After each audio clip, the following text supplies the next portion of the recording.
إلي ولمن ذا ولد ولجميع المؤمنين والمؤمنات.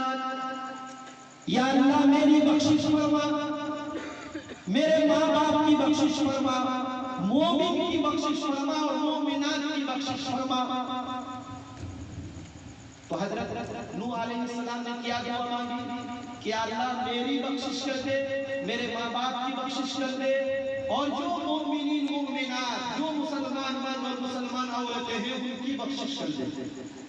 یہ دعا حضرت نوح علیہ السلام نے اللہ سے مانگی. حضرت ابراہیم علیہ السلام نے اللہ سے دعا مانگی کہ وَاجْنُبْنِي وَبَنِيَّ أَن نَّعْبُدَ الْأَصْنَامَ. حضرت موسیٰ علیہ السلام کے زمانے میں، حضرت ابراہیم علیہ السلام کے زمانے میں لوگ جو ہے بتوں کی عبادت کرتے تھے، مورتیوں کو پوجتے تھے.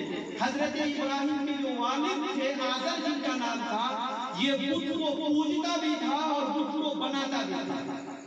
ایک مرتبہ حضرت ابراہیم علیہ السلام کو بازار میں بٹھا دیا کہ میں ناشتہ کر کے آتا ہوں، میں گھر جا کے آتا ہوں. دھوپ کا زمانہ تھا، بڑی شدت کی دھوپ پڑ رہی تھی. حضرت ابراہیم کے والد چلے گئے اور حضرت ابراہیم علیہ السلام نے کیا کیا کہ مورتیوں کے گلے میں رسی باندھ کر کے گھسیٹ کر کے لے جا کر ایک تالاب میں ڈال دیا. باپ آیا وہاں سے، بولا مورتیوں کو کیا کیا؟ بولا دھوپ میں پڑے پڑے مورتیوں کا گلا سوکھ رہا تھا، اسے پانی میں ڈال کے پانی پلا رہا ہوں. حضرت ابراہیم کے والد نے کہا تم تو میرے کاروبار کا بیڑا ہی گرک کر دو گے، تم تو میری جو ہے تجارت اور میرا بزنس ہی بند کرا دو گے.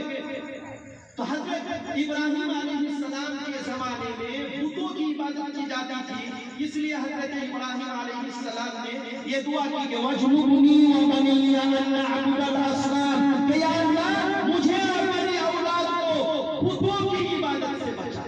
یہ لوگ مشرک نہ بنے، بت کے پجاری نہ بنے، بتوں کے سامنے ماتھا ٹیکنے والے نہ بنے، ان کے سامنے جو ہے سر جھکانے والے نہ بنے. یہ ان کی عبادت نہ کرے، صرف تیری عبادت کرے. یہ دعا مانگی. حضرت سلیمان علیہ السلام نے دعا مانگی رب اغفر لی وہب لی ملکا لا ينبغی لأحد من بعدی انک انت الوہاب.